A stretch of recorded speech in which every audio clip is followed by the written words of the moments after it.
Hi friends, नमस्कार। हूँ advocate Mehul Pandya. आ video में आप सबનું हार्दिक स्वागत करूँ છું। મિત્રો, આજનો ટોપિક જે છે એ ખૂબ જ મહત્વપૂર્ણ છે। અગર આપના ત્યાં સીસીટીવી કેમેરા હોય અથવા તો તમારા લાગતા વળગતા કોઈ પણ વ્યક્તિ ઘરે લાઈવ સીસીટીવી કેમેરા યુઝ કરતા હોય, ઓફિસે યુઝ કરતા હો, તો દરેક વ્યક્તિ માટે આ વિડીયો ખૂબ જ અગત્યનો છે। અને એવા જે તમારા ધ્યાનમાં એવા જેવા પણ વ્યક્તિ હોય કે જે સીસીટીવી યુઝ કરે છે, તો એ દરેક લોકોને આ વિડીયો શેર અવશ્યથી કરજો। મિત્રો, સામાન્ય રીતે સાંભળ્યું છે કે સીસીટીવી કેમેરા આજકાલ બધાની જ ઓફિસોમાં થઈ ગયા છે, દુકાનોમાં થઈ ગયા છે, ઘણા લોકો ઘરોમાં પણ નખાવે છે, આઉટડોર અને ઇન્ડોર બંને જગ્યાએ નખાવે છે। પણ મિત્રો, એ કેટલા સિક્યોર છે? હાજી મિત્રો, કહેવા માટે આપણે આપણી સિક્યોરિટી માટે સીસીટીવી કેમેરા નખાવતા હોઈએ છીએ, પણ મિત્રો આ સીસીટીવી કેમેરા કેટલા ઘાતક છે અને કેટલા સિક્યોર છે એ તમારે અવશ્યથી જાણવું જોઈએ।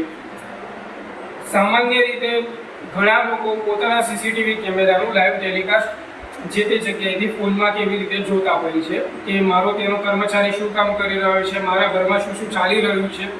ઓવરઓલ સારી વસ્તુ છે, પણ ક્યાંક ને ક્યાંક મિત્રો આ જે સીસીટીવી કેમેરા આવે છે, તમે જેણે નખાયા હશે એમને ખબર હશે, સીસીટીવી કેમેરા આવે છે તો એની ઉપર એક બારકોડ આવે છે।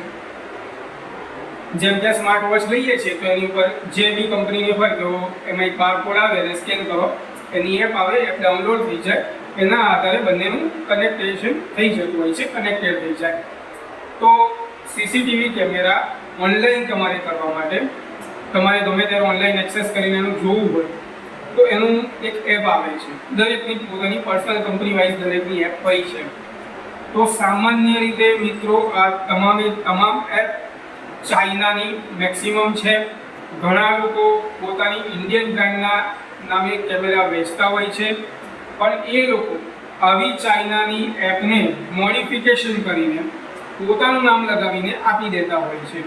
પણ ઓવરઓલ આ બધી જ વસ્તુનો એક્સેસ ચાઇના જોડે પણ જાય છે। બીજું, તમે એવું વિચારો છો કે મારી લેંગ્વેજ અલગ છે, હું અહીંનો અલગ છું, ચાઇનામાં કદાચ મારી ઇન્ફોર્મેશન જતી રહેશે, કોઈ ફરક નથી પડતો, પણ આ તમારા કેમેરા એટલા ઇઝીલી હેક થઈ શકે એમ હોય છે। આપણા મંત્રીએ પણ કીધું હતું, પોલીસ ડિપાર્ટમેન્ટના હર્ષ સંઘવીજીએ પણ કીધું હતું કે આ વસ્તુનું જો તમે લોકો ધ્યાન નહીં રાખો તો ક્યારેક તમે લોકો હેકિંગનો ભોગ બની શકો છો। ઘણા લોકો પોતાના રૂમોમાં લગાવવાની જગ્યાએ એ જે સ્ટેપ લે છે તો એ સમજી વિચારીને અને સાચવીને લેવું સારું, કેમ કે ઘરની અંદર કોઈ એવી ક્ષણ બનતી હોય છે, કદાચ કોઈ કપડાં ચેન્જ કરતા હોય છે આ તે, તો એવા વિડીયો વાયરલ કે લીકેજ ના થઈ જાય કોઈ આડીઅવળી સાઇટ ઉપર, એનું ખૂબ જ ધ્યાન રાખવું જોઈએ। તમારી ધંધાકીય જે મિટિંગો થતી હોય છે, અત્યારના કેમેરા જે વોઇસ સાથેના જે રેકોર્ડિંગ થતા હોય છે, તો એ પણ ક્યાંક હેક થઈને લીકેજ થઈ જતું હોય છે। તો ઘણા બધા પાસા છે જે તમારે વિચારવા યોગ્ય છે અને કદાચ મારે બોલવાની જરૂર રહેતી નથી। તમે વિચારી શકો છો કે તમારા કેમેરાનું જે છે રેકોર્ડિંગ એ કોઈ પણ હેકર કરી શકે, સપોઝ, તો એ કેટલી હદનું જોઈ શકે અને કેટલું સાંભળી શકે। અને નોમિનલમાં એવું કહેવાય છે કે આના માટે પ્રોફેશનલ હેકર્સ કંઈ વિદેશના જરૂરી નથી। આપણા આજુબાજુમાં રહેતા ગામના, સિટીના, નગરના કોઈ પણ સારું એવું ભણેલા વ્યક્તિ હોય છે કે આ વિષયના પ્રેક્ટિકલી માહિર વ્યક્તિ, એ લોકો આવી વસ્તુ હેક કરી શકતા હોય છે। એની અંદર ધ્યાન રાખવા માટે સામાન્ય રીતે એવું કહેવાય છે, જે ગવર્મેન્ટ પણ કહેતી આવી છે કે લોકો પાસવર્ડ બદલે છે, પણ તમારી આઈડી જે હોય છે, એડમિન આઈડી, એટલે તમારી જે પણ એડમિન 1 2 3 8 સો જે આપતા હોય છે એ જ હોય છે, એ લગભગ કોઈ જ બદલતું નથી હોતું। આ એક બેઝિક ફંડા કહું છું, એડમિન આઈડી બદલવી ખૂબ જ જરૂરી હોય છે અને એનાથી હેકિંગ થવાની પોસિબિલિટીઝ ઘણી બધી ઘટી જતી હોય છે। એવું નથી કહેતો કે નહીં થાય, કારણ એપ બધી ચાઇનાની છે ઓલમોસ્ટ। જે સ્ટાન્ડર્ડ જે છે મોટી કંપની યુઝ કરે છે સીસીટીવીના એ એક્સેસ, એ અલગ વસ્તુ છે। આપણી કોઈ એવી મલ્ટીનેશનલ કંપની નથી કે આપણે સામાન્ય વર્ગનો વ્યક્તિ એ એફોર્ડ કરી શકશે। અહીંયા એક તો 2-3 હજારવાળા કેમેરા પબ્લિક નખાવતી હોય તો એ કોઈ સ્ટાન્ડર્ડ લેવલનું એક્સેસ એફોર્ડ નહીં કરી શકે, જેની કિંમત લાખો રૂપિયા થતી હોય છે। એટલે આ વિડીયોમાં કોઈ એવો ઓબ્જેક્શન લે કે કોઈ મોટી કંપની હોય, Reliance, Adani, so and so like that, તો એ લોકોના સીસીટીવીનો કોઈ એક્સેસ કેમ નથી કરી શકતું? તો મિત્રો, જેટલી મોટી કંપનીઓ હોય છે એ લોકોની કમ્પ્યુટરની અંદર એક એન્ટીવાયરસની સિસ્ટમ પણ હોય છે ને, એ બે લાયસન્સ વર્ઝન હોય છે. આપણે સામાન્ય વ્યક્તિ કમ્પ્યુટરમાં વિન્ડોઝની ઓપરેટિંગ સિસ્ટમ નાખે છે, આ તો હું ના બોલાય મારે ઓનલાઈનમાં, પણ એ પણ લોકો ક્રેક વર્ઝન ક્યાંકથી શોધીને નાખતા હોય છે. આપણી ભારતની પબ્લિક છે દરેક વસ્તુમાં જુગાડ કરી લેતી હોય છે, પણ તમારી પ્રાઇવસી, તમારી ગોપનીયતાનો જુગાડ ક્યાંક બીજે ના થઈ જાય એનું અવશ્યથી ધ્યાન રાખવું. સીસીટીવી કેમેરા છે તો એ સારા માટે નાખ્યા છે.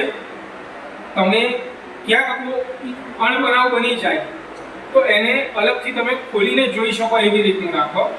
શક્ય હોય તો ઓનલાઈન સાથે કનેક્ટ કરવાનું ટાળો તો એ વધારે સારું રહેશે. કેમ કે જેટલી જ સુવિધા, જેટલી જ સગવડ એટલી જ અગવડ, આ એક કહેવત છે. તો જેની પાસે સગવડ હોય ફાઇનાન્શિયલી એ લોકોને હું એવું કહીશ કે તમે લાયસન્સ વર્ઝનથી લઈને બધી રીતનું એક્ટિવેટ રાખો. અથવા તો અગર તમારે નોમિનલ કેસમાં એક રાખવું છે તો તમારે ઓનલાઈન કંઈ એ કરવાની જરૂર નથી, અથવા તો ઓનલાઈનમાં પણ તમે કનેક્ટ રાખી શકો છો. ધારો કે કોઈ દુકાન હોય, પાન મસાલાના ગલ્લા છે, એ લોકો માટે જરૂરી હોય છે તો એ જે બાજુમાં કસ્ટમર એવી રીતની જગ્યા જે છે એવી રીતની રાખો. ઘરમાં પણ રાખો છો તમે, આઉટડોરના કેમેરા ઓનલાઈન રાખી શકો છો, પણ જે રૂમોના કેમેરા કે એવી રીતના જે હોય છે એ તમે ઓનલાઈન શક્ય હોય તો તમારી સિક્યોરિટી માટે અગર એ વસ્તુને ઓનલાઈન ના રાખો એ વધારે સારું રહે છે.